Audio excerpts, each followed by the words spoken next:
What's all this? What's all this money? You said you didn't have any large amounts of money in the vehicle. Turn around for me, okay? Are there any large sums of money, over $5,000 in cash in the vehicle? That's all hundreds. How much money you got? That's not chairman, is it? Well, I'm seizing it. Every year, police and prosecutors across the United States take millions of dollars in cash, cars, homes, and more using a legal tool called civil forfeiture.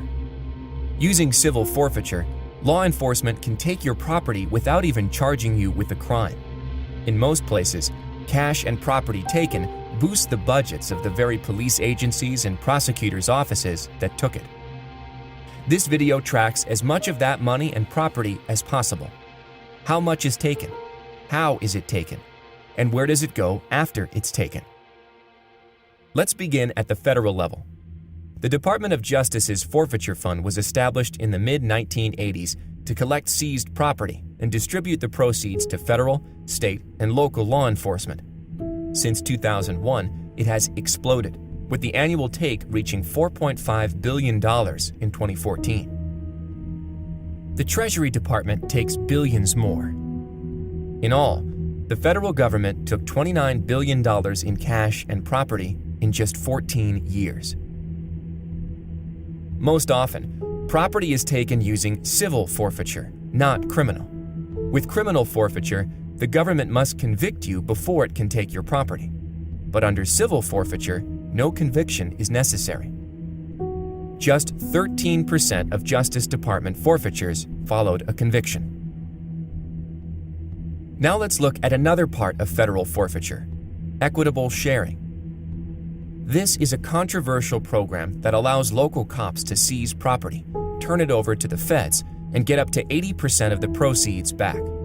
Local law enforcement can use equitable sharing to bypass their own state's forfeiture laws and claim forfeiture money they couldn't otherwise get.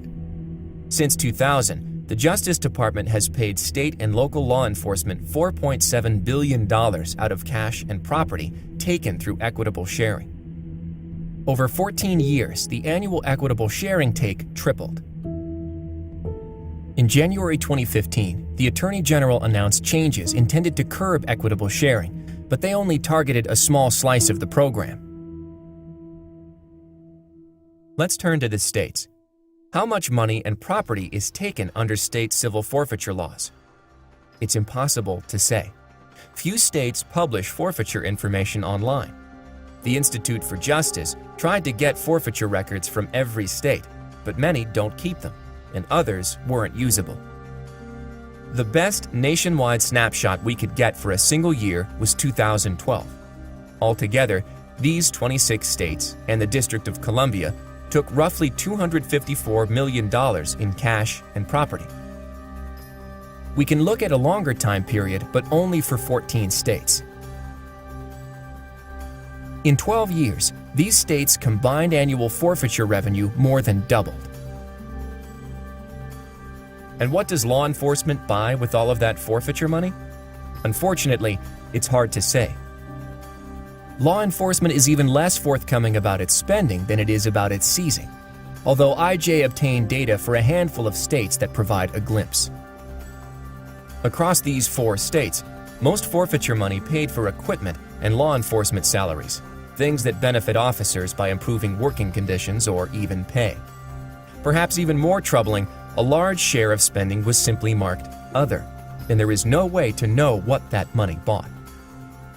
For all that we don't know about forfeiture in the United States, we can say this for certain: civil forfeiture is a big and growing problem. It threatens basic rights to property and due process, and without serious reform, it's only going to keep growing. To learn more about civil forfeiture and how your state stacks up, check out the second edition of IJ's Policing for Profit report.